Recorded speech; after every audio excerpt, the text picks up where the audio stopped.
تو بزرگوں میں بھی کوئی ایسی صورتحال نہیں نظر آتی. یعنی وہ ایسا لگتا ہے کہ رمضان آنے لگتا ہے تو ڈاکٹر کے پاس جانے سے ذرا تھوڑا اجتناب ہی برتنے لگتے ہیں کہ ایسا نہ ہو کہ کہیں سے منع ہو جائے. تو یہ ایک پوری رمضان کی اس برکتوں کی پوری صورتحال. میں نا ایک چیز ظاہر ہے ہماری والدہ اللہ بخشے وہ بھی بہت بزرگی میں بھی ضعیفی میں بھی جو ہے نا روزہ رکھتی تھیں, اور ابھی میری سسٹر ہیں تو وہ ان کے لیے میں گزارش کروں گا سب سے کہ دعا کریں. اور ان کا دل کا مسئلہ ہے اور شوگر وغیرہ کی وجہ سے وہ اکثر جو ہے نا مسائل رہتے ہیں, مگر روزے انہوں نے رکھنے ہیں ہر صورت میں. اور میں ایک چیز اور بھی ابھی میں نے محسوس کیا ہے کہ جیسے اس دن بات ہو رہی تھی کہ اس رمضان میں لڑائیاں کم ہو رہی ہیں جو سڑکوں پہ ہم دیکھتے تھے. ایک چیز اور متین بھائی مجھے لگتا ہے کہ جیسے پہلے زمانے میں پتہ نہیں ڈاکٹر زیادہ منع کرتے تھے کہ جی نہیں یہ, لیکن اب شاید ان کی بھی یہ ریسرچ میں آ گیا ہے یا ان کی پریکٹس میں آ گیا ہے کہ روزہ جو ہے وہ صحت میں اضافہ ہوتا ہے. یہاں تک کہ وہ جو بتاتے ہیں کہ یہ جو میڈیسن ہے یہ صبح دوپہر شام کھانی ہے, اس کا بھی انہوں نے ٹائم بتا دیا ہے کہ اس کو آپ اس طرح سے کر لیں کہ افطاری کے فوراً بعد ایک ڈوز جو ہے وہ لے لیں اور ایک کہیں رات کو, یعنی 4 کیونکہ اس کے بعد ٹائم ہوتا ہے.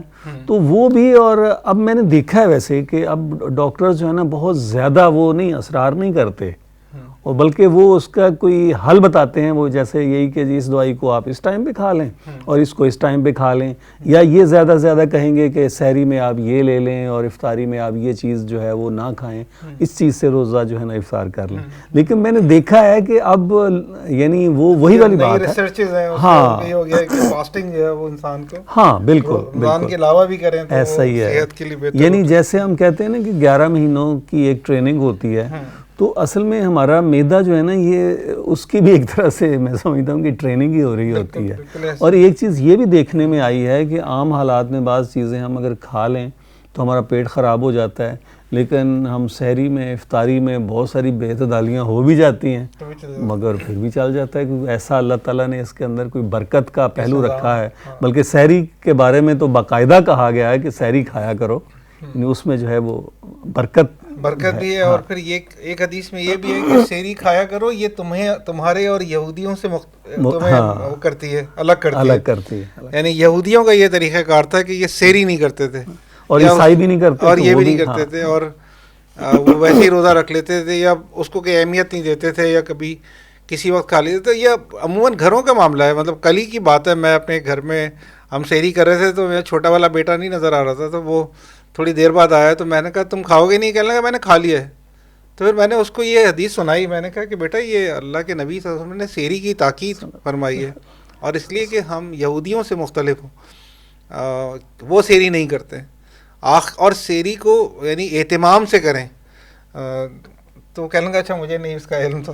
لیکن ابھی ہم بات کر رہے تھے یعنی اس روزے کی اہمیت کی, اور یعنی یہ بھی آپ ایک بات دیکھیں کہ 14 صدیاں گزر گئی ہیں, ہر موضوع پہ نماز کے حوالے سے بہت ساری باتیں, یعنی ہمارے اندر ریسرچز اور لوگوں کی اپنی آراء قرآن اور حدیث ہونے کے باوجود بھی کہیں نہ کہیں سے آتی رہتی ہیں کہ کس طرح سے پڑھیں, کوئی رفع دین کرے, کوئی یہاں ہاتھ باندھے, کوئی وہاں ہاتھ باندھے, کوئی ہاتھ نہ باندھے, کوئی ملا کے پڑھ لے, کوئی مطلب بہت ساری باتیں زکوٰۃ کے حوالے سے بھی اور حج کے حوالے سے بھی, اور مختلف لوگوں نے مختلف باتیں کرنا شروع کر دیں. لیکن ایک روزہ ہی ایک ایسی چیز ہے, بڑی دلچسپ بات یہ کہ 14 صدیاں گزرنے کے باوجود بھی روزے کے اوپر کسی نے کوئی بات نہیں کی جی کہ یار عصر میں اچھا تھوڑا سا 1 گھٹ پانی پی لیں تو کیا فرق پڑ جائے گا. مطلب آپ تھوڑا 15 گھنٹے آپ فارغ ہی بیٹھے ہیں, مطلب 15 گھنٹے تک کا روزہ ہے یار, یہ کون سا طریقہ ہے؟ مطلب 15 گھنٹے تک بھوک و پیاس, کوئی نئی ریسرچ آئے, بلکہ ہم تو یہ الٹی ریسرچ کی بات کر رہے ہیں کہ یہ سب کچھ, یہ ایک ایسا روزہ ایک ایسی چیز ہے جس کے اوپر کبھی کوئی دو رائے کسی کے ذہن میں, کسی کے حاشیہ خیال میں کوئی چیز کبھی پیدا ہی نہیں ہوئی کہ روزے کے اندر کوئی امینڈمنٹ یا اس کے اوپر کوئی بات, یا اس بھوک اور پیاس کا فائدہ کیا ہے اسی کے اوپر ہی کوئی ریسرچ آ جائے. ایسا کچھ بھی نہیں ہوا. اس کی شاید یہ بھی وجہ ہے, بلکہ شاید یقینی یہی وجہ ہے کہ یہ پہلی امتوں کے اوپر بھی فرض تھا, تو یہ ایک پریکٹس جو ہے وہ یہ بھی شاید ایک وجہ ہو انسانوں کے درمیان ایک چلی لیکن مجھے یعنی میں نے اس کے اوپر ذرا کل سے جب یہ میں موضوع پہ سوچ رہا تھا تو مجھے ایک بڑی اہم بات مجھے سوجھی ہے کہ روزہ ایک ایسی عبادت ہے جس کا تعلق بہت براہ راست اللہ تعالیٰ سے ہے. یعنی باقی عبادات کا بھی ہے لیکن جیسے ایک حدیث یہ بھی ہے نا کہ حدیث ہے یا میں بھی وہ نہیں ہوں آپ تصحیح کیجیے گا کہ روزہ میرے لیے ہے اور میں ہی اس کا اجر دوں گا. بالکل ٹھیک ہے. اور پھر جو روزے دار ہے اس کے لیے ایک جنت میں جانے کا ایک دروازہ ہے جس کو باب الریان کہا جاتا ہے اور اس دروازے سے صرف جنتی ہی داخل ہوں گے. تو روزہ میرے لیے ہے.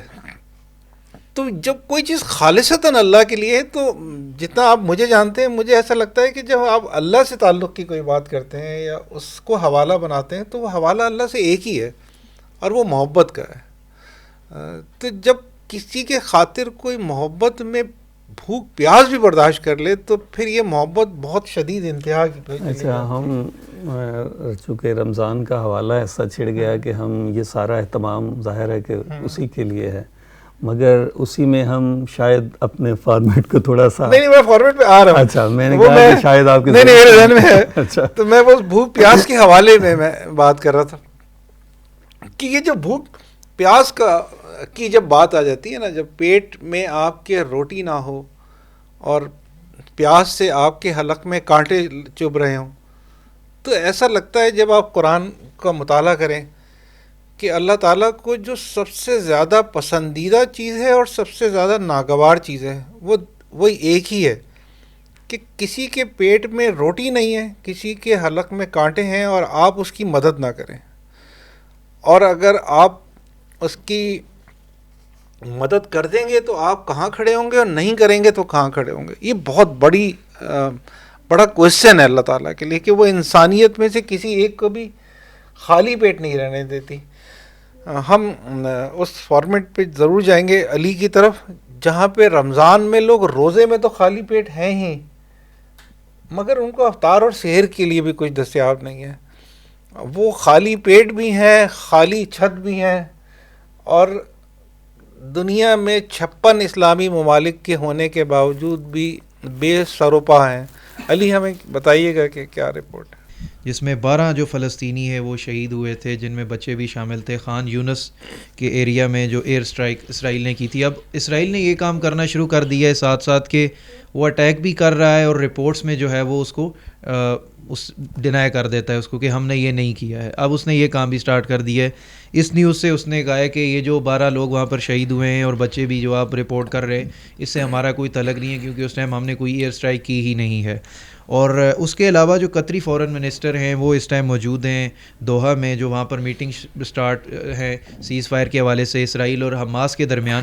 تو انہوں نے یہ کہا ہے کہ وہاں پر میٹنگز ابھی جاری ہیں اور اس کے ساتھ ساتھ وہاں پر یہ جو میٹنگ میں اہم وہاں پر نکات ہیں جو ڈسکس ہوں گے وہ وہاں پر جو گرفتار لوگ ہیں جو کہ 7 اکتوبر کے اٹیک میں جو حماس نے کیے ہیں اور وہاں سے جو اسرائیل نے تو بہت زیادہ کیے ہیں تو ان کی رہائی کے معاملے پر بہت امپورٹنٹ ڈسکشنز وہاں پر ہوں گی. تو اپڈیٹس کوئی آئیں گی تو ہم شیئر کریں گے کیونکہ یہ اس ٹائم جو معاملہ ہے یہ بہت زیادہ فلسطینیز وہاں پر اریسٹ ہو چکے ہیں. ویسٹ بینک کے ایریا سے آپ دیکھ لیں اور حماس میں سے اور الشفا سے کتنے زیادہ تقریباً 500 ایک رپورٹ میں بتایا گیا کہ وہاں سے انہوں نے اریسٹ کیے. اور ابھی میں آپ کو بتا دوں ویسٹ بینک کا جو ایریا ہے اس میں سے 7350 فلسطینینز کو وہاں سے اریسٹ کیا گیا. یہ صرف ویسٹ بینک کا ایریا میں آپ کو بتا رہا ہوں جہاں سے ان کو اریسٹ کیا گیا ہے.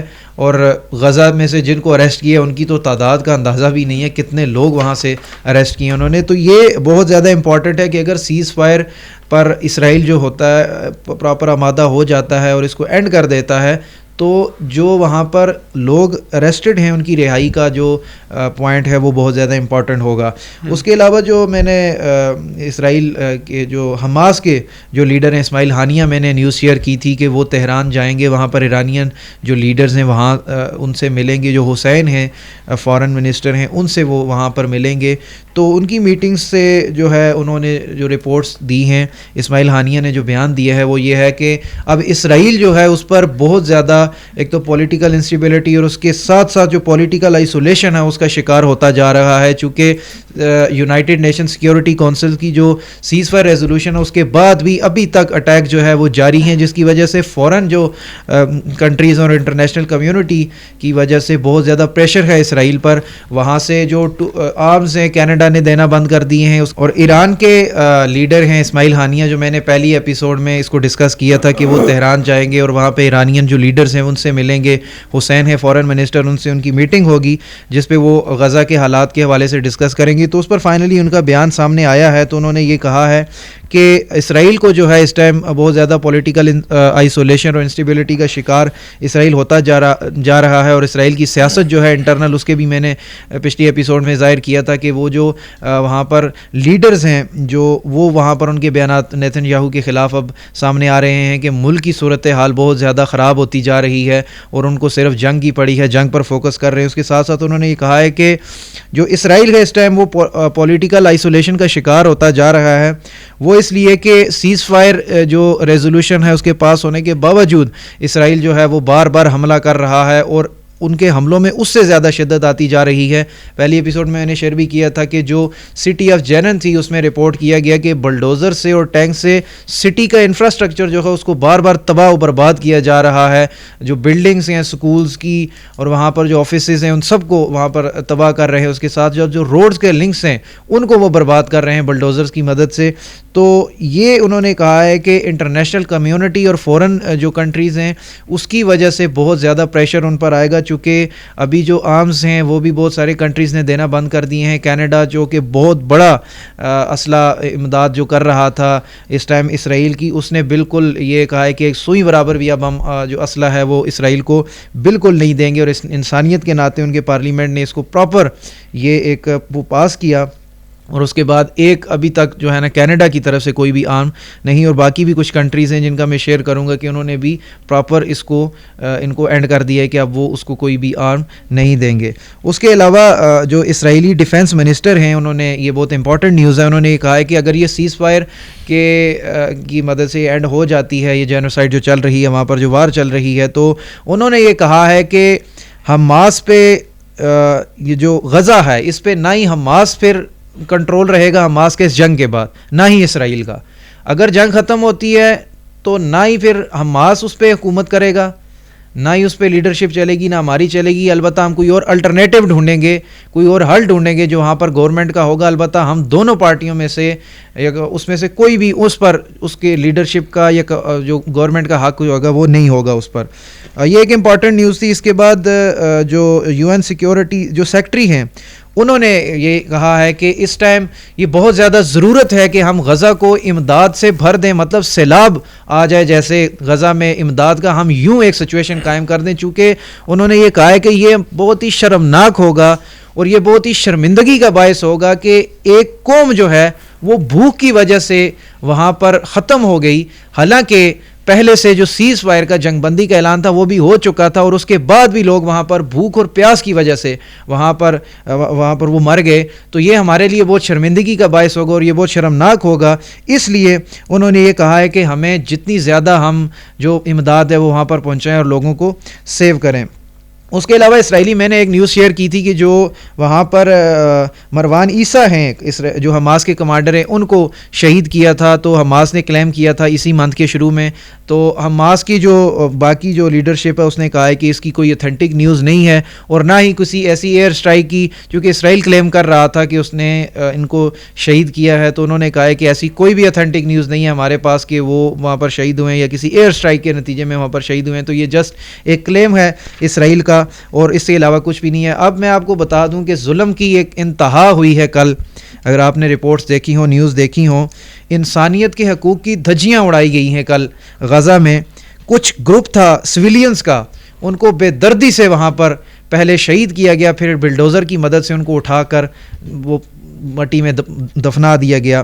ہوا کچھ یوں کہ جب کچھ سویلینز تھے وہاں پر گروپ تھا، انہوں نے جب اسرائیلی ملٹری کو اپنی طرف آتے ہوئے دیکھا تو انہوں نے سفید پرچم جو کہ امن کی نشانی ہوتی ہے وہ لہرائے اور بار بار وہ کہہ رہے تھے کہ ہم سویلینز ہیں، چونکہ ابھی جو ہے جو جنگ ہے وہ صرف یہ مجاہدین سے ہے. اسرائیل تو بار بار یہی کہہ رہا ہے کہ ہماری جنگ جو ہے جب تک یہ ٹیررسٹ وہاں پر غزہ میں ہے تو ہم اس کو نہیں چھوڑیں گے. تو ابھی تک تو سویلینز ہی وہاں پر شہید ہو رہے تھے. تو اب اس کی ایک اعلیٰ مثال رپورٹس کے مطابق سامنے آ چکی ہے کہ وہاں پہ ایک گروپ تھا، اس نے جھنڈا بھی لہرایا اور ساتھ ساتھ بار بار کہتے تھے کہ ہم سویلینز ہیں، ہم سویلینز ہیں، مگر ان کو بے دردی سے وہاں پر فائر ان پر اوپن ہوا ہے اور ان کو بے دردی سے قتل کیا ہے. اور اس کے بعد ان کے ساتھ ہوا یوں ہے کہ پھر ان کو بلڈوزر کی مدد سے اٹھایا اور اٹھا کے سائڈ پہ کر دیا، جس کے بعد حماس نے اس نیوز کو بہت زیادہ اس پہ افسوس کا اظہار کیا اور انہوں نے یونائٹڈ نیشن سے یہ کلیم کیا ہے کہ آپ جن ہیومن رائٹس کی بات کرتے ہیں وہ کہاں ہیں، آپ جس سیز فائر کی آپ نے بات کی تھی وہ کہاں ہے، آپ یہاں پر حالات دیکھ رہے ہیں یہ چل رہا ہے. تو الجزیرہ نے یہ کلیم کیا ہے کہ انہوں نے یہ جو ویڈیو تھی، یہ ایک ویڈیو سامنے آئی تھی جس میں الجزیرہ نے اس کو کیپچر کیا تھا. تو الجزیرہ نے یہ اسرائیلی ملٹری کے جو لیڈرز ہیں ان کو بھی بھیجی، ان تک جب بھجوائی گئی تو اس پر انہوں نے رپورٹ یہ دی کہ یہ ایڈیٹڈ ویڈیو ہے، یہ فیک ویڈیو ہے، ہمیں اس واقعے کا کوئی بھی علم نہیں ہے کہ وہاں پر کچھ ایسا ہوا ہو. البتہ ہمارے جو یہاں پہ پروفیشنلز ہیں وہ اس کو چیک کریں گے اور اس کے بعد آپ اندازہ لگا لیں، جس طرح میں نے پہلے کہا تھا کہ بار بار وہاں پہ حملے کر کے، قتل کر کے، ایئر سٹرائکس کر کے بعد میں منکر ہو رہے ہیں کہ ہم نے تو یہ کیا ہی نہیں ہے. اور اس کے علاوہ ابھی تک میں آپ کو بتا دوں کہ وہاں پر جو مجموعی تعداد ہے شہید ہونے والوں کی اور زخمی ہونے والوں کی وہ ابھی تک کتنی ہے، تو ابھی تک 74,899 جو لوگ ہیں وہ وہاں پر شہید ہو چکے ہیں اور اس کے علاوہ 32,490 جو لوگ ہیں وہاں پر ابھی تک زخمی ہیں. تو یہ وہاں کے کچھ حالات ہیں. پچھلے یہ تھوڑا الٹ ہو گیا. جی 32,490 لوگ شہید ہو چکے ہیں اور 74,899 لوگ وہاں پر زخمی ہوئے ہیں ابھی تک غزہ میں. تو یہ کچھ نیوز تھی 24 آورز کی. صحیح. اچھا یہ ایک عجیب پوری صورتحال آپ نے دیکھی، ایسا لگتا ہے کہ جیسے میرے گھر میں کچھ لوگ گھس آئے ہیں اور میرے بچوں کو شہید کر دیا انہوں نے اور اب وہ نکل نہیں رہے وہاں سے، اور سب لوگ مل کے ان کو کہہ رہے ہیں کہ وہ یہاں سے نکلو. تو وہ یہ کہہ رہے ہیں کہ ہم نکل تو جائیں گے لیکن یہ جو صاحب ہیں ان کا بھی گھر میں عمل دخل نہیں ہوگا، ان کا بھی کوئی عمل دخل نہیں ہوگا. بالکل. اور بس مطلب وہ تھوڑی دیر کے لیے ہم رک جاتے ہیں تو تم جو ایک دو رہ گئے ان کو کھانا وانا کھلا دو. تو مطلب واٹ از دس ایکچولی؟ آپ ایک تو یہ کہ دیر از نو وار ایکچولی، دیر از نو ایکچولی ملیٹنٹ اور مجاہدین اور بٹوین دا کلیشز کچھ بھی نہیں ہے ایسا. کوئی فوج تو نہیں، کوئی فوج نہیں ہے. مطلب فلسطین میں کون سی فوج ہے؟ اچھا. اور یا وہ حماس جس کا نام بار بار لیا جاتا ہے، میں پہلے بھی پروگرام میں یہ کہہ چکا ہوں کہ آج تک کبھی دنیا نے فلسطین میں رہنے والے اور شہید ہونے والے اور غمزدہ کسی باپ بیٹی بزرگ کسی سے یہ ان کے منہ سے نہیں سنا کہ حماس لڑ رہی ہے ان کے خلاف تو ہمارے ساتھ ایسا کچھ ہو گیا، یا حماس کا کوئی ذکر وہاں پہ آیا ہو. مطلب وہ تو وہ مسئلہ سب کا مسئلہ ہے نا. وہ مسئلہ اس چھوٹے سے بچے کا بھی ہے جو آپ نے یاد دیکھا ہوگا غالباً دوسرا انتفاضہ تھا تو اس میں ہم دیکھ رہے تھے کہ وہ تصویریں آئیں کہ ایک بچہ ہے، اس نے ساتھ ایک فیڈر بھی پکڑا ہوا ہے اور ساتھ اس کے ہاتھ میں ایک پتھر بھی ہے. یعنی ان لوگوں کے لیے تو وہ، یعنی ان لوگوں کے نزدیک تو وہ ایک طرح سے سارے ٹیررسٹ ہیں نا. بات تو یہ ہے، لیکن بات یہی ہے کہ وہ تو ان کا گھر ہے، ان کے گھر کے اوپر تو کسی اور نے چڑھائی کی ہے نا. اور وہ وہی والی بات ہے کہ چونکہ یہ سارے کے سارے ان کے اعلی کار ہوتے ہیں، اور وہ جو ہم اس میں بات کر رہے تھے اقبال والی کہ وہ یہ جو ان کی جو شارگ ہے وہ پنجہ یہود میں ہے، یعنی یہ جو ارباب اختیار ہیں. اصل بات تو جو ہے نا وہ والی ہے. باقی وہ وہی قتیل شفائی کے بربریت کسی قانون کی پابند نہیں، آدمیت ہے کہ بدنام ہوئی جاتی ہے. انہوں نے اب اس کو اگر ہم ریلیٹ کریں، وادی کشمیر پہ ایک نظم لکھی تھی میرے ذہن میں آ رہی ہے، اگر اس کے اشعار مجھے ذہن میں آ جائیں تو میں آپ کو سنا دوں. وہ جیل ڈل اور بلکہ وادی کشمیر نظم ہے، اور اس میں وہ وادی کشمیر کی زبان میں وہ کہتے ہیں، اس کو ہم الیکسا پہ اگر لگا لیں تو وہ کہتے ہیں کہ خاک اور خون کے سنگم پہ کھڑی ہوں کب سے، اپنے ماحول کا سہما ہوا لاشا بن کر. جیسے حالات کے بکھرے ہوئے طوفانوں میں رہ گئی ہو میری توقیر تماشا بن کر. میرے باغات، میری ڈل، میرے میٹھے چشمے حرص کی گرم ہواؤں سے جھلس جائیں گے. مجھ کو محسوس یہ ہوتا ہے کہ مہلت پا کر حرص کے سانپ میرے حسن کو ڈس جائیں گے. میں ہوں مختار جسے چاہوں بناؤں اپنا، جبکہ دنیا میں مساوات کا دور آیا ہے. میرے جوبن پہ ہوسکار نگاہیں نہ رکیں، میں نے سینے میں دھڑکتا ہوا دل پایا ہے. وہ بات یہ ہے کہ وہ جو وہی جس کی آپ بات کرتے ہیں کہ وہ گریٹر اسرائیل کی جو بات آپ کرتے ہیں کہ اصل میں تو ان کے وہی مقاصد ہیں، ان کی نظر جو ہے نا ان کے گھر پہ ہے. اور بڑے عجیب و غریب قسم کے واقعات ہیں کہ آپ کو پتہ ہے کہ جو ابھی اسرائیل کا جو علاقہ ہے اس میں جو مسلمان بھی کچھ رہتے ہیں، یعنی وہ کچھ عرصہ کے لیے اگر کسی وہ اپنے گھر سے نکلتے نہیں ہیں، شادی پہ نہیں جا رہے ہوتے. اس طرح کے واقعات بھی آئے ہیں کہ وہ اپنے کسی عزیز کی شادی پہ گئے اور واپس آئے تو پتہ چلا ان کے گھر پہ قبضہ ہو چکا ہے. اس طرح کے کئی واقعات ہیں کہ وہ ان کے گھروں کو اور ان کی جائیدادوں کے اوپر یا کئی اس طرح کے قوانین لاگو کریں گے کہ اچھا جی یہ کوئی آپ نے اس کی خلاف ورزی کی ہے قانون کی، آپ نے یہ کوئی 1 انچ جو ہے نا اس کا آگے بڑھ گیا ہے، کوئی شیڈ بڑھ گیا ہے تو اس کو گرایا، پتہ چلا کہ سارے کے سارے کو جو ہے نا وہ مسمار کر دیا ہے.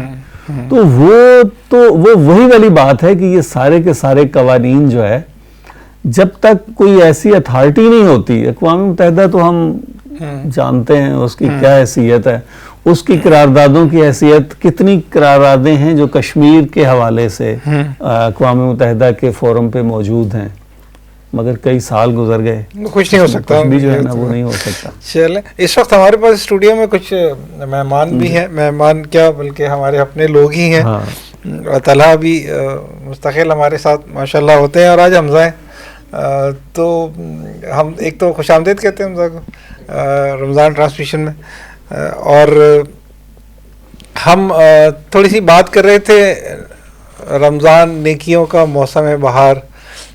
تو ایک تو اس موسم بہار میں کی ایک عجیب دلکشی ہے اور ایک عجیب کشش یہ ہے کہ نیکیاں کرنا آسان ہو جاتا ہے نسبتاً باقی مہینوں کے. ایسا لگتا ہے کہ جیسے بس سب لوگ ایک دوسرے کو سپورٹ کر رہے ہیں، پورا ماحول جو ہے وہ اللہ کی طرف رجوع کرنے میں آپ کا معاون ہو گیا ہے. طبیعت بھی کچھ اس طرف چلی جاتی ہے کہ کچھ نرمی آ جاتی ہے لوگوں کی دلوں میں، اور سجدے میں بھی کچھ اچھا لگتا ہے، کچھ نمازوں کی پابندی بھی باقاعدہ سے ہوتی ہے. کیسا گزرا ہے Ramzan? Sir first of all thank you for inviting me. Sir جہاں تک بات ہے رمضان کی، جس طرح آپ کو پتہ ہے کہ ویسے تو بندہ انسان جو ہے 5 سے 6 گھنٹے بھوک برداشت نہیں کر سکتا پیاس پینے. ہاں عام دنوں تو یہی حالت ہے نا. رمضان میں دیکھیں اللہ پاک نے ہمارے اندر کتنا ایمان مضبوط ہمارا ہے کہ ہمت دی ہے کہ ہم 18 گھنٹے کے روزے رکھتے ہیں. گرمیوں میں تو 20 گھنٹے تک چلے جاتے ہیں. اور جہاں تک بات ہے کہ ہم اگر ویسے نمازیں نہ پڑھیں تو رمضان میں تو وہ علامہ اقبال نے اپنے شعر میں بھی کہا ہے کہ مسلمان ایسی قوم ہے جو صرف 30 دنوں کے لیے ہوتی ہے مسلمان ہو جاتی ہے. تو لیکن یہ دیکھیں کہ ہم اگر کبھی سوچیں کہ یہ کہیں سے کوئی ایک طاقت ہے نا اللہ تعالیٰ کی وہ والی جو ہمیں ایٹ لیسٹ اس مہینے میں آمادہ کر دیتی ہے. اور میں طلحہ سے بھی اگر پوچھوں کہ ایسا کیا کبھی نہیں لگتا کہ وہ ہمیں بہت لگتا ہے کیا بلکہ ٹھیک بھی ہے کہ وہ جو اللہ نے قرآن میں کہا ہے نا کہ کیا وہی نہیں جانے گا جس نے تمہیں پیدا کیا ہے. یہ بالکل وہ والا جملہ ہے اکرام بھائی، جیسے ہم سب لوگوں نے اپنے والدین سے خوب شرارت جو کسی دن کی ہو یا کوئی ایسی حرکت کی ہو جس میں آپ سب لوگوں نے اپنے والدین سے یہ جملہ سنا ہوگا کہ تمہیں تو ہم ہی تو جانتے ہیں تمہیں اور کون نہیں جانتا. صحیح، ماں باپ کہتے ہیں نا کہ ہم سے زیادہ کون جانتا ہے تمہیں. بالکل یہی انداز تھے کہ اللہ نے ہم لوگوں کے لیے قرآن میں کہا ہے کہ کیا وہی نہیں جانے گا جس نے تمہیں پیدا کیا ہے. تو وہ ہمیں اتنی اچھی طرح جانتے ہیں، بالکل ایسے ہی جانتے ہیں جیسے بھی حمزہ نے کہا نا کہ یہ تو بس اب 11 مہینے غائب ہو جائیں گے. اور انہوں نے کوئی سیدھا کام نہیں کرنا, تو ان کو ایک ایسا مہینہ دے دیا جائے جس کے اندر یہ اتنے ہو جائیں کہ میں ان کو جنت پہ تو بھیج دوں نا کم از کم. محبت ہے نا یہ سر, جیسے کہ آپ نے بات کی تھی اللہ سے محبت کی, تو یہ وہی محبت ہی ہے کہ اللہ تعالیٰ اپنے بندے کو ایک ٹائم تک تو وہ چھوٹ دیتا رہتا ہے, اور لیکن چھوڑتے نہیں ہیں, چھوڑتے تو نہیں ہیں وہ, کہ اللہ تعالیٰ کا وہ آتا ہے نا کہ اللہ تعالیٰ 70 ماؤں سے بھی زیادہ محبت کرنے والا ہے, تو اسی طرح اس کے ساتھ وہ بھی ان کے ناموں میں آتا ہے کہ وہ قہار بھی ہے اور غنی بھی ہے. اور جو سب سے بڑی جو چیز ہے نا کہ اللہ کے جس صفات سے بندے کو ڈرنا چاہیے تو وہ غنی ہونے کی ہے, کہ وہ غنی ہونے کی کیا ہے کہ اگر اللہ تعالیٰ آپ جہنم میں سڑ رہے ہیں تو اللہ تعالیٰ کو کوئی پرواہ نہیں ہے کہ تم سڑ رہے ہو.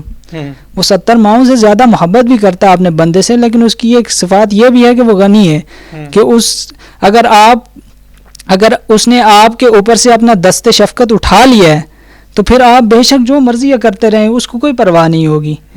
تو اگر اس کو پرواہ نہیں ہوگی جس نے آپ کو تخلیق کیا, جس نے آپ کو مقصد حیات دیا ایک, اور اس کے ساتھ دنیا میں بھیجا کہ آپ نے اس کے ساتھ زندگی گزارنی ہے, اگر وہی آپ پہ نظر کرم نہیں کرے گا تو پھر دنیا کی کوئی طاقت آپ کو وہ کہاں کے رہیں گے. اور دوسرا یہ بھی آتا ہے کہ اگر اللہ اگر تم سے کوئی کسی چیز کا وہ ارادہ کر لے تو کون ہے وہ جو تم سے ٹال سکتا ہے. تو یہی بات ہے کہ اللہ تعالیٰ سے محبت جو ہے وہ بہت امپورٹنٹ ہے, اور جو اللہ کی محبت ہے انسان کی طرف یا اپنی مخلوق کی طرف وہ بھی بہت زیادہ ہے, کہ اللہ تعالیٰ غفور الرحیم ہے. اگر کسی سے بھی کوئی یہ جو رمضان کا مہینہ ہے یہ ہمیں دیا ہی اس لیے گیا ہے کہ پورے 11 مہینے میں اگر بندہ اس طرح سے وہ اسپرچول جو روح کے اندر جو سکون ہوتا ہے, جو طلب ہوتی ہے, جو عبادت کرنے کا مزہ آتا ہے, شاید تھوڑی سی کمی ہوتی ہے.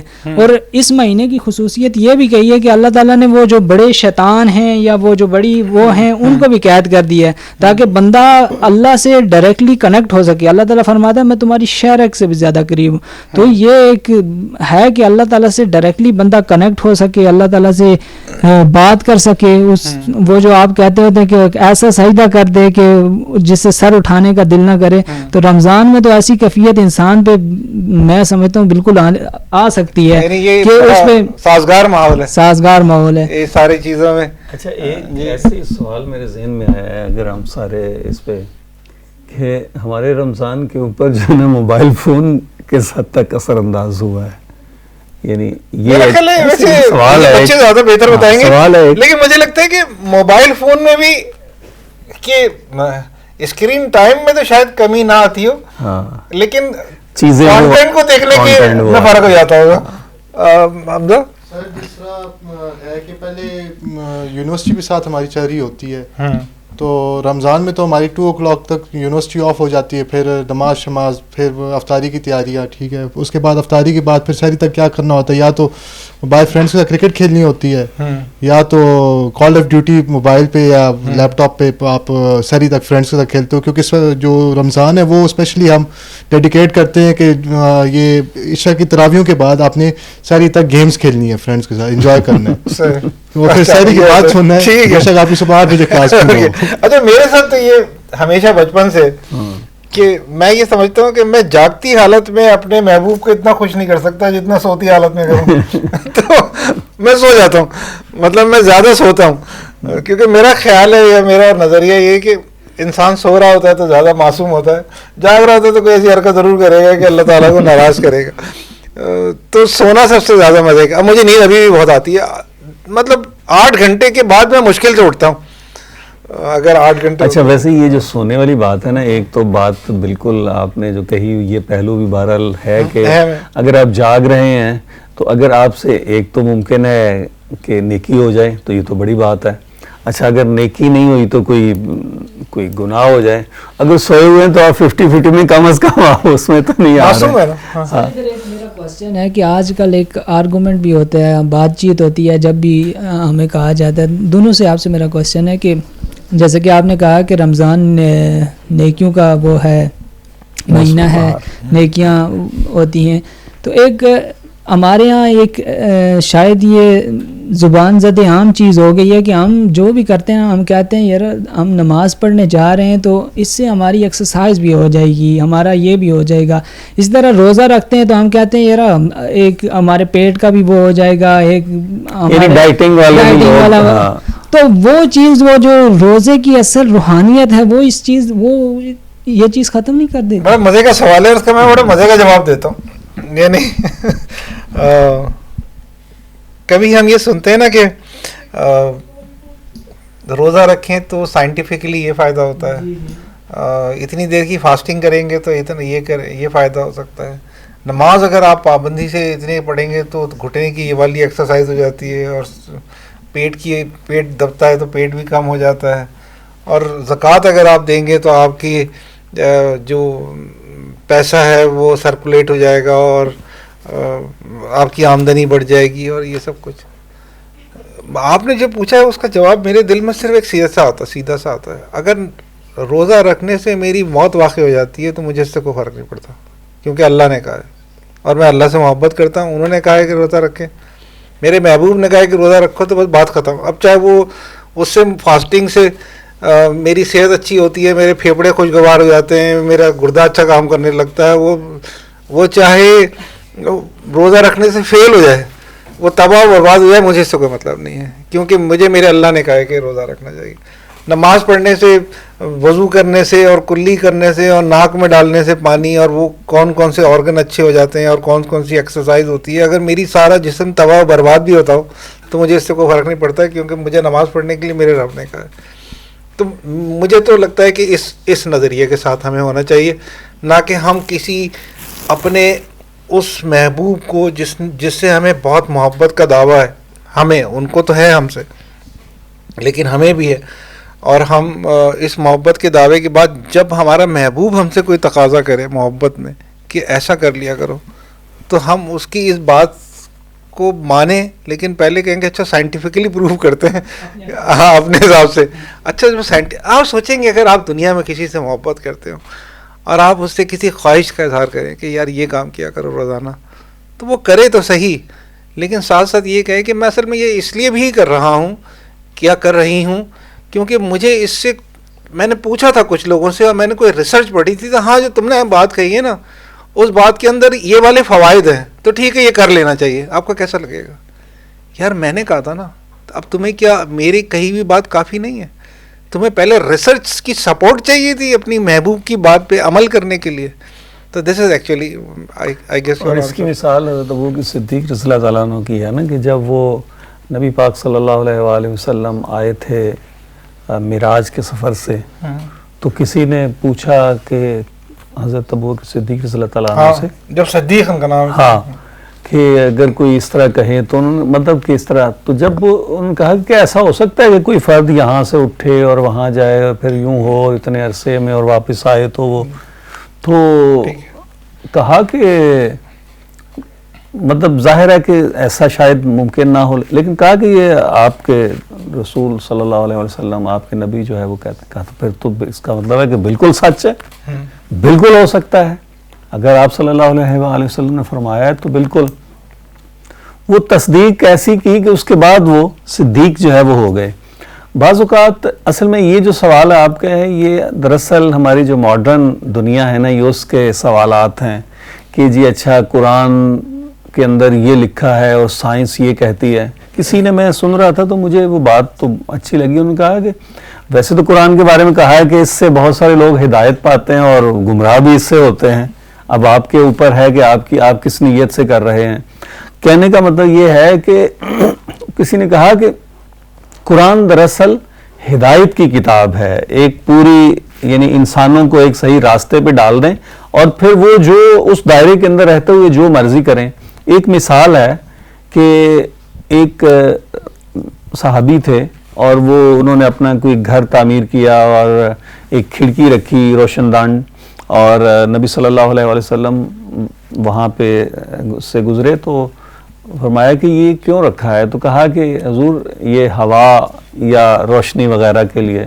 تو آپ صلی اللہ علیہ وسلم نے کہا کہ اگر تم یہ کہتے کہ اس میں سے اذان کی آواز آئے گی اور اس کے لیے مجھے ہوا اور روشنی تو آنی ہی آنی تھی, تو یہی حال یہ ہے کہ روزہ تو دراصل جب اللہ نے کہا کہ یہ میرے لیے ہے اور میں ہی اس کا اجر یا جزا دینے والا ہوں، تو یہی صورتحال دین کے باقی احکامات کے لیے بھی ہے کہ ہم نماز اللہ کے لیے پڑھتے ہیں، ہم قرآن اور جتنی بھی عبادات ہم اللہ کے لیے کرتے ہیں، باقی اس کے نتیجے میں اس کا جو فیض ہے وہ ظاہر ہے، وہ وہی والی بات ہے کہ ہم اس کے در پہ چلے جاتے ہیں. جب ہم اس کے در پہ چلے جاتے ہیں، ہاتھ باندھ کے کھڑے ہو جاتے ہیں، تو پھر وہ ہمیں خیر اور بھی بہت ساری ڈال دیتا ہے، بلکہ ہمیں نواز دیتا ہے کہ اور وہی جو جن لوگوں کے یہ والے مسائل ہیں کہ جی گھٹنوں پہ درد ہے اور فلاں، تو ہم کہ میں تو آ گیا ہوں، گھٹنے میں درد ہے، میں تو آ گیا ہوں آپ کے حضور جو ہے نا، چونکہ آپ نے کہا تھا میں آ گیا ہوں، تو وہ گھٹنوں کا درد دور کر دے یا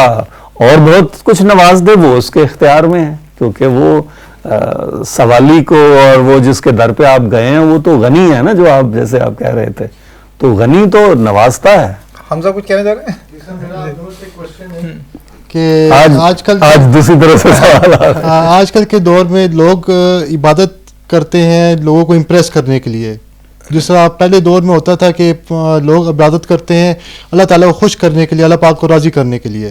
لیکن آج کل کے دور میں جس طرح دیکھا جائے کہ پورے سال انسان کوئی نماز نہیں پڑھے گا، روزوں میں پڑھے گا، وہ بھی 100 بندوں کو ساتھ لے کر جائے گا مسجد، ٹھیک ہے، جس کے ساتھ پہلے خود نہیں جاتا تھا وہ کبھی مسجد، ٹھیک ہے، ہر جگہ پہ مسجد جا رہا ہوگا تو اسٹریک بھیجے گا اسنیپ چیٹ پہ، قرآن پاک پڑھا ہوگا تب بھی اسٹریک بھیجے گا، تسبیح پڑھا ہوگا تب بھی اسٹریک بھیجے گا، کسی کی ہیلپ کر رہا ہوگا تب بھی اسٹریک بھیجے گا.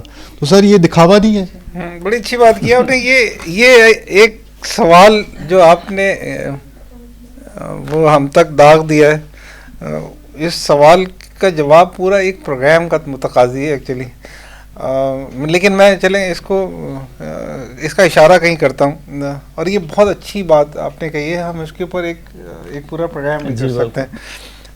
دیکھیں آپ نے تو دیکھا ہوگا آج کل کے زمانے میں، آپ تو مسجد کی بات کر رہے ہیں. آج ہی مجھے صبح میری وائف موبائل میں دکھا رہی تھیں کہ مطاف میں خانہ کعبہ کے سامنے کچھ لوگ ایک دوسرے کو، وہ نہیں ہوتا چائے کے ہوٹل پہ بیٹھے ہوئے ایک دوسرے کی کندھا دبا رہے ہوتے ہیں اور کان میں روڑ رہے ہوتے ہیں اور کچھ یہ، اور اس کی وہ اسنیپ چیٹ بنا رہا ہے مطاف میں، خانہ کعبہ بیک گراؤنڈ میں، ایک تفریح ٹائپ کی کوئی چیز ہو رہی ہے، کندھے وندھے دبا رہے ہیں اور یہ سب کچھ کر رہے ہیں. ہم اس جگہ پہنچ گئے. اس جگہ پہ کیوں پہنچ گئے؟ یہ ایک بہت طویل جواب ہے، لیکن میں ایک مختصراً بات بتاتا ہوں آپ کو. دیکھیں، ایک جنریشن پیچھے، یعنی میں جب چھوٹا تھا، اسکول کالج کا زمانہ تھا، تو اس وقت جو معاشرے کی پوری صورتحال تھی وہ سچائی پہ مبنی تھی اور وہ اخلاص پہ مبنی تھی، خلوص کے اوپر کھڑا تھا معاشرہ، بناوٹ پہ نہیں کھڑا تھا. آج کا پورا معاشرہ بناوٹ پہ کھڑا ہے. میں نے کسی پروگرام میں ذکر کیا تھا کہ ہمارا پورا معاشرہ 100% 2 بیماریوں کا شکار ہے، مجھ سمیت، خود نمائی اور خود بینی میں. ہم جو ہیں وہ دکھاتے نہیں ہیں، جو نہیں ہیں وہ دکھانا چاہتے ہیں. میں امیر نہیں ہوں، امارت دکھاؤں گا. میں عالم نہیں ہوں، عالم بن کے دکھاؤں گا. میں سخی نہیں ہوں، سخاوت دکھاؤں گا سارے معاشرے کو کہ مجھ سے بڑا کوئی سخی نہیں ہے، مجھ سے بڑا. میں اپنے آپ کو ہر مجلس کا صدر بنانا چاہوں گا. میں ہر سڑک پہ لگے ہوئے سائن بل بورڈ کے اوپر اپنی تصویر دیکھنا چاہوں گا. یہ تو میری خود نمائی ہے جو آج کے معاشرے میں سب کے اوپر ہے، اور ایک خود بینی بھی ہے. یہ یعنی خود بینی یہ کہ دوسروں کو اپنے اوپر نمایاں کرنا، اور خود بینی یہ کہ ہمیشہ اپنے آپ کو بھی سب کچھ سمجھتے رہنا. میں نے ایک بات کہی تھی کہ جیسے آئینے کے سامنے زندگی گزار دینا، اپنے علاوہ کوئی نظر نہیں آ رہا، میں ہی نظر آ رہا ہوں اپنے آپ کو. اور ہم نے یہ بات اس پروگرام میں بھی شاید کہی تھی، یا کسی آف ایئر مجلس میں کہی تھی کہ اللہ نے ہمیں اس لیے نہیں بھیجا ہے، اللہ نے ہمیں اس لیے بھیجا ہے کہ ہم اس کی طرف منہ کر کے کھڑے ہوں. ہم ساری زندگی اپنی طرف منہ کر کے کھڑے رہتے ہیں. یہ خود بینی ہے. تو یہ جو 2 بیماری ہے نا بیٹا آپ نے جس کا ذکر کیا ہے، اس کی وجہ سے ہی یہ سارے مسائل پیدا ہوئے ہیں. پہلے یہ نہیں تھی، اور یہ ساری بیماری ڈیجیٹل میڈیا کا شاخسانہ ہے. صرف مجھے تو یہ لگتا ہے, maybe I am wrong, لیکن اس وقت مسجدوں میں, اکرام بھائی کو بھی یاد ہوگا, گاؤں دیہاتوں میں اور شہروں میں ایک جیسا ماحول تھا. میں ابھی کراچی شہر میں اپنے بچپن کی بات کروں گا, اکرام بھائی کہیں گے شیخو پورہ میں بھی ایگزیکٹلی یہی ہوتا تھا, ایگزیکٹلی یہی ہوتا تھا. محلے کا کوئی بھی آدمی اگر آپ کو دن کے آڈ ٹائم کے اندر کہیں باہر دیکھ لے تو وہ آپ کو تھپڑ مارنے کا پورا حق رکھتا تھا. محلے میں کوئی بھی کسی کے گھر بھی بلا رنگ و نسل, بلا مذہب کی تفریق کے کوئی یہ موضوع ہی نہیں تھا زندگی میں کہ وہ فلاں دیوبندی اور اہل سنت اور فلاں اور کچھ شیعہ اور سنی, مطلب یہ موضوع ہی نہیں تھا, یہ کہیں سے موضوع نہیں تھا کہ کنڈے اچھے ہوتے ہیں کہ نہیں ہوتے, تازیہ نکالنے چاہیے, نہیں عالم صحیح ہوتا ہے یا نہیں, وہ 12 لیول کا جلسہ یار یہ موضوع نہیں تھا, یہ کہیں نہیں تھا. جس کو کرنا ہے کرے, جس کو نہیں کرنا سبیل. ہم خود بچپن میں کتنی سبیلیں بناتے تھے, کوئی محرم ایسا نہیں گزرتا تھا جیسے محلے میں سبیل نہ بناتے ہوں. ڈبہ سا ایک لے کے سارے محلے کے بچے سارے گھروں میں جاتے تھے اور چندے جمع کرتے تھے اور سب لوگ دیتے بھی تھے. آج تک کبھی کسی محلے کے کسی فرد نے یہ نہیں کہا کہ سبیل بنانا بدعت ہے. اسلام کا کون سا ایسا موضوع ہے, تاریخ کا صفحہ ہے جس میں سبیل بنانا کہیں لکھا ہوا ہے؟ کسی نے نہیں کہا. ہو سکتا ہے نہیں ہو, لیکن کسی نے نہیں کہا, اس لیے کہ ان کا خیال تھا کہ بچے کسی نہ کسی طرح کسی نہ کسی ایک مثبت سرگرمی میں لگے ہوئے, اور اگر وہ سبیل بنانے کے ذریعے سے امام حسین کو یاد کر رہے ہیں تو ان کو یہی کرنے دو, سبیل بنانے دو. ٹھیک ہے سبیل غلط ہے لیکن کسی کو یاد تو کر رہے ہیں, کہیں تو جڑے. تو جو آپ کا سوال ہے نا, وہ بناوٹی دور کی پیدائش ہے. ہم جو نہیں ہیں وہ دکھا رہے ہیں. تو ایک آدمی اگر آپ مجھے بتائیں کہ کوئی اللہ سے واقعی محبت کرتا ہو اور وہ اس کی وجہ سے اللہ کے گھر جاتا ہو نماز پڑھنے, آپ سمجھتے ہیں کہ وہ موبائل نکال کے اسنیپ چیٹ پہ دکھائے گا؟ سوال ہی نہیں پیدا تھا. آپ دنیا میں کسی سے بھی محبت کرتے ہیں, میں بار بار ایک ہی مثال دیتا ہوں کیونکہ یہ مثال ہمیں سمجھ میں آتی ہے, کیونکہ محبت کے تقاضے ایک ہی ہوتے ہیں. آپ دنیا میں کسی سے محبت کرتے ہیں, مثال کے طور سپوز کریں کہ آپ کرتے ہیں, آپ کیا جب بھی کبھی تنہائی میں اس کے پاس ہوں تو اس کی اسنیپ چیٹ بنا کے ساری دنیا میں بھیجتے ہیں کہ دیکھو آج میں اپنے فلاں KFC میں بیٹھا ہوں یا کسی جگہ کسی پارک میں بیٹھا ہوا ہوں اور میں کھانا کھا رہا ہوں اپنے محبوب کے ساتھ, یہ اسنیپ چیٹ بنا نہیں بھیجتے آپ, اس لیے کہ وہ آپ کا پرائیویٹ معاملہ ہے. آپ اس خوشی کے لمحے کو خود انجوائے کرنا چاہتے ہیں اور آپ کا محبوب انجوائے کرنا چاہتا ہے. تو اللہ کے واسطے جب آپ اللہ کے لیے خالص کوئی وقت کریں تو آپ خوش کریں اور اپنے محبوب کو خوش کریں. بھول جائیں کہ ریسٹ آف دی ورلڈ آپ کے بارے میں کیا سوچتی ہے. سمپلی وہ ایک قوالی ہے تو اس کا بڑا ایک خوبصورت سا جملہ مجھے یاد آ رہا ہے کہ ویخ ویخ کے جاویں کوئی ویکھے نہ. تو بات یہ ہے کہ ایک سعد بن اسد ایک صاحب, ان کی کتاب, تو اس میں انہوں نے انشائیے لکھے, تو ایک جگہ وہ لکھتے ہیں کہ ایسے ہی جو ان کے دل میں آیا نا انہوں نے لکھ دیا. مثلا وہ کہتے ہیں کہ میرا دل چاہتا ہے, میرا دل یہ چاہتا ہے, میرا دل یہ چاہتا ہے, میرا دل یہ چاہتا ہے. یعنی اس میں عجیب و غریب قسم کے بھی انہوں نے باتیں لکھ دیں کہ جیسے یہ کہ میرا دل چاہتا ہے کہ میں یہ کروں, یعنی ایک یہ بھی لکھا ہے کہ میرا دل چاہتا ہے کہ میں ایک طیارے میں بیٹھا ہوا ہوں اور وہ طیارہ جو ہے وہ تباہ ہو جائے اور اس میں واحد زندہ بچنے والا میں ہوں. اس طرح کے اور بھی بہت سارے لکھتے ہیں, لیکن ایک جملہ مجھے بہت خوبصورت لگا اور وہ مجھے پتہ نہیں کیوں, مجھے جو اب ہم بات کر رہے ہیں شاید اس پہ پورا بھی اترتا ہے. وہ کہتے ہیں کہ میرا دل چاہتا ہے کہ میں جو شدید گرمیوں کی دوپہر میں ننگے پاؤں مسجد میں جاؤں اور مجھے کوئی دیکھنے والا نہ ہو اللہ کے سوا. تو یہ چیزیں وہ ہوتی ہیں, وہ وہی والی بات ہے کہ وہ احساس پیدا کریں نا, وہ احساس نہیں ہے. مطلب مجھے آپ کی بات سے یاد ہے کہ کتنے لوگ ایسے ہیں جو روضہ رسول کے سامنے کھڑے ہو کے سیلفی بنا رہے ہوتے ہیں. آپ نے, ہم سب نے دیکھا ہوگا, ویڈیو چھوٹی سی بنا رہے تھے کہ پیچھے بیک گراؤنڈ پہ روضہ رسول ہے اور وہاں یوں کر کے سیلفی بنا رہے ہیں. یار جب آپ اپنے سب سے شدید محبت کرنے والے کے پاس ہوں تو آپ کو ذہن میں یہ کیسے خیال آتا ہے کہ آپ کیمرہ نکال کے تصویریں بنانے لگیں گے؟ میں تو کہتا ہوں دنیا میں بھی اگر کوئی محبوب ہے نا, آپ جس سے محبت کرتے ہیں اور آپ اس کے ساتھ ہیں اس لمحے, تو یہ آپ جو لوگ تصویر بنانے لگیں گے اس کا مطلب وہ اس لمحے اس محبت سے نکل گئے. آپ کو یہ خیال کیسے آیا؟ آپ کو بنانی ہے، آپ 100 دفعہ بنائیں، اپنے دل میں رکھیں اس خیال کو بھی. آپ نے موبائل نکال کے یوں کیا نا جیسے ہی، تو اس کا مطلب آپ اس لمحے اس تصور سے باہر آ گئے. جیسے ہی آپ نے موبائل اٹھایا، آپ روضے رسول پہ کھڑے ہیں اور آپ موبائل نکال کے تصویر بنا رہے ہیں. اس کا مطلب یہ کہ اس لمحے آپ کا محبوب آپ کے تصور خیال سے باہر ہو گیا ہے، آپ خود ہو گئے ابھی، اور آپ دنیا کو ابھی دکھانا چاہتے ہیں کہ میں کہاں کھڑا ہوں.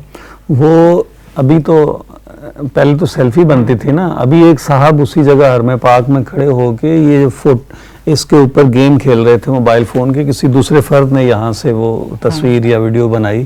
تو اب تو یہ والا پہلو بھی ہے. وہ جو آپ تصویر کی بات کر رہے تھے، تو پیر فضل گجراتی ایک بہت بڑا نام ہے، پنجابی کے شاعر گزرے ہیں، تو ان کا ایک شعر مجھے یاد آ گیا کہ یہ جو آپ کو کیا اس تصویر کی ضرورت ہے یا جو میں ابھی بیان کرنے لگا ہوں اس تصویر کی ضرورت ہے. وہ کہتے ہیں کہ میں آپ تصور دے وچ راتی، میں آپ تصور دے وچ راتی سگویں یار دے نقش اتار لینا ہے، ایویں لوگ ہنیرے دے وچ آکھن کھچی کسے دی نئی تصویر جاندی. اب وہ کیا ہے کہ وہ کہتے ہیں جی گھوپ اندھیرے میں کوئی تصویر نہیں بنائی جاتی، تو وہ کہتے ہیں میں تو رات کو تصور کے اندر محبوب کے ہو بہو نقش جو ہے وہ اتار لیتا ہوں. تو یہ آپ کا تخیل ہے، اس لمحے کو آپ نے اپنی آنکھوں میں محفوظ کر لیا، اپنے دل کے اندر جو ہے وہ محفوظ کر لیا ہے، نہ کہ اس تصویر کو، کیونکہ وہ تصویر دراصل آپ نے دوسروں کو دکھانی ہے. ہاں، وہ محبت کرنے کے پیمانے ہم تبدیل ہو گئے. ہم جو اب کرتے ہیں محبت، وہ مجھے لگتا ہے وہ اس کے نام کی کوئی چیز ہے اس سے ملتی جلتی، وہ ایکچولی ہے نہیں. ہم سے کہا جا رہا ہے بار بار کہ اب پروگرام کا وقت ختم ہو گیا، تو ہم اس کو سمیٹتے ہیں. لیکن میں چاہوں گا کہ قرآن کے حوالے سے ایک نظم ہے، وہ اکرام بھائی آخری میں سنا دیں. اس نظم کے آپ جو ہمارے اسٹوڈیو میں موجود ہیں، میں ان سے کہوں گا کہ اکرام بھائی کی نظم پوری ہو جائے گی تو بس پھر ہمیں سائن آؤٹ کر دیے گا. اس سے پہلے میں یہ کہہ دوں گا کہ اگلے پروگرام میں انشاءاللہ ہم اسی موضوع کو دوبارہ کنٹینیو کرتے ہیں اور یہیں سے بات شروع کریں گے. لیکن سامعین کے لیے یہ یاد رکھنے کی بات ہے کہ رمضان المبارک اصل میں قرآن کا مہینہ ہے، اور بلکہ میں یوں کہوں کہ جو دونوں عیدیں آتی ہیں وہ بھی قرآن کی عیدیں ہیں. یعنی جو اب عید آئے گی رمضان کے بعد، عید الفطر، وہ بھی قرآن کی عید ہے، اور عید الاضحیٰ بھی قرآن کی عید ہے. عید الفطر اس لیے قرآن کی عید ہے کہ اس میں رمضان میں قرآن نازل ہوا اور اس کے جشن کی عید ہے. اور عید الاضحیٰ اس لیے قرآن کی عید ہے کہ اس میں قرآن کی تکمیل ہوئی اور قرآن کے تکمیل کے جشن کی عید ہے عید الاضحیٰ. تو دونوں عیدیں اصل میں قرآن کی عیدیں ہیں، اور قرآن ہمارے لیے جو رہنمائی لاتا ہے وہ صفحے نہیں ہے جس کو ہم عربی میں تلاوت کر کے اور بغیر سمجھے بوجھے اس سے گزر جائیں، اور اپنی زندگی میں اس سے ہم قرآن ہم سے کیا مطالبہ کرتا ہے، قرآن کے الفاظ ہم سے کیا کہتے ہیں، اللہ تعالیٰ قرآن میں ہم سے کیا کہنا چاہتا ہے، اس کو ہم کہیں طاق میں سجا کے کسی بلند جگہ پہ رکھ دیں اور کبھی کبھی اس پہ سے گرد جھاڑ کے اس کو آنکھوں سے لگا لیا کریں. یہ ایک بہت سوچنے کی بات ہے. اس میں ہم انشاءاللہ اگلے کسی پروگرام میں بھی بات کریں گے. لیکن قرآن ہم سے ایک فریاد کرتا ہے، جو ابھی میں نے آپ سے عرض کیا. وہ کیا فریاد کرتا ہے، وہ اکرام بھائی آپ سے یہ نظم سنا. ماہر القادری صاحب کی نظم ہے قرآن کی فریاد. طاقوں میں سجایا جاتا ہوں، طاقوں میں سجایا جاتا ہوں، آنکھوں سے لگایا جاتا ہوں، تعویذ بنایا جاتا ہوں، دھو دھو کے پلایا جاتا ہوں. جزدان حریر و ریشم کے اور پھول ستارے چاندی کے، پھر عطر کی بارش ہوتی ہے، خوشبو میں بسایا جاتا ہوں. جس طرح سے طوطا مینا کو کچھ بول سکھائے جاتے ہیں، جس طرح سے طوطا مینا کو کچھ بول سکھائے جاتے ہیں، اس طرح پڑھایا جاتا ہوں، اس طرح سکھایا جاتا ہوں. جب قول و قسم لینے کے لیے تکرار کی نوبت آتی ہے، پھر میری ضرورت پڑتی ہے، ہاتھوں پہ اٹھایا جاتا ہوں. دل سوز سے خالی رہتے ہیں, آنکھیں ہیں کہ نم ہوتی ہی نہیں. دل سوز سے خالی رہتے ہیں, آنکھیں ہیں کہ نم ہوتی ہی نہیں. کہنے کو میں ایک ایک جلسہ میں پڑھ پڑھ کے سنایا جاتا ہوں. نیکی پہ بدی کا غلبہ ہے, سچائی سے بڑھ کر دھوکا ہے. ایک بار ہنسایا جاتا ہوں, 100 بار رلایا جاتا ہوں. یہ مجھ سے عقیدت کے دعوے, یہ مجھ سے عقیدت کے دعوے, قانون پہ راضی غیروں کے. یوں بھی مجھے رسوا کرتے ہیں, ایسے بھی ستایا جاتا ہوں. کس بزم میں مجھ کو بار نہیں, کس عرس میں میری دھوم نہیں. پھر بھی میں اکیلا رہتا ہوں, مجھ سا بھی کوئی مظلوم نہیں. کیا بات, کیا بات.